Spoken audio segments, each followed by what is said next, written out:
This, we look back upon history, and what do we see? Empires rising and falling, revolutions and counter-revolutions, wealth accumulated and wealth dispersed. Shakespeare has spoken of the rise and fall of great ones that ebb and flow with the moon. This man here, that is Ravi Zacharias. What is truth? And for those who don't know him, he is one of the most famous Christian apologists to emerge in the last 40 years.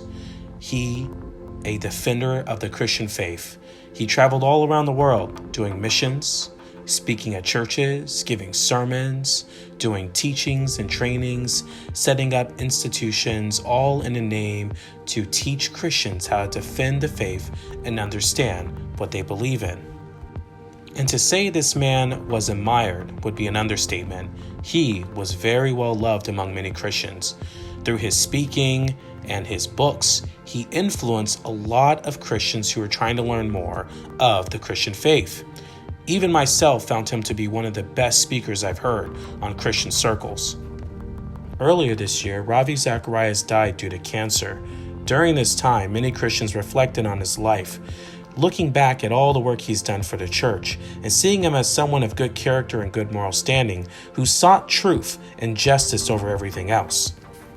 Soon, many Christians around the world will be in shock over the news that Ravi had sexual misconduct allegations charged against him from several employees who used to work in some of his spas.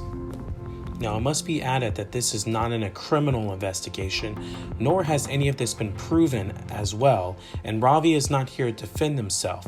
But with the stories and interview, many Christians were convinced, and I think this Christianity Today editor said it best how many Christians were feeling.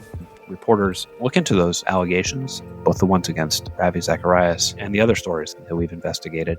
They are devastating. They are really, really hard. Literally, when I read the first draft of Daniel's story, I literally cried and had tears in my eyes. There are some terrible details, and the story not just of what happened physically, but what happened spiritually is truly heartbreaking. Now, these allegations against Ravi are extremely serious, and maybe you don't really care, but I bet a lot of people are hurt from this, and it's really easy to be hurt by someone you admire and look up to. Now look, there's nothing wrong with having heroes, but I think one of the problems is we sometimes get confused with people we see on stage or movies or activism or political leaders, and we think that because they agree with us, because they look like us, because they say they have the same values as us, we think sometimes these people are objectively, morally good people. And I think the best thing to do to avoid this hurt is to not have blind admiration for people. This is what I like to live by, and I think this tool and this principle will help you a lot. And I call it public respect, but private admiration. Public respect, but private admiration. I think it's okay to respect people like celebrities or politicians for the work they've done in public and to give them honor where honor is due. You know, for either legislation passed or a book written, there's nothing wrong with that. They can give us insight into ourselves, the society around us, or even a blueprint to live by.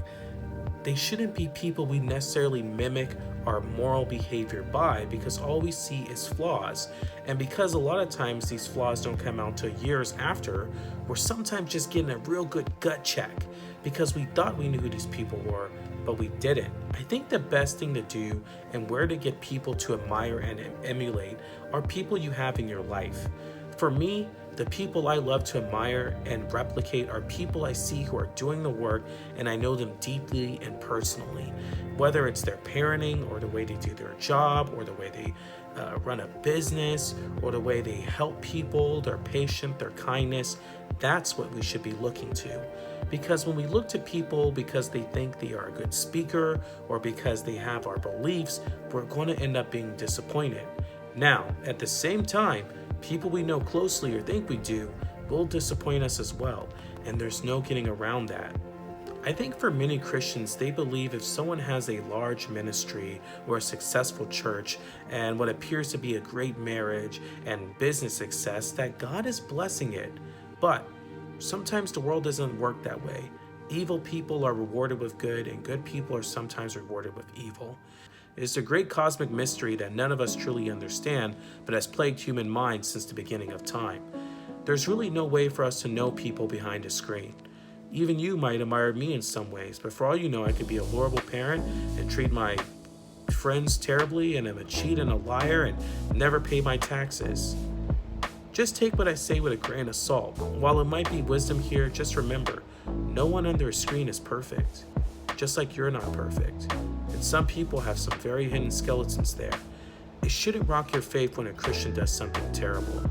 Instead, it should be a reminder to constantly fix your eyes on Jesus, the one who is the finisher of our faith, as Hebrews says.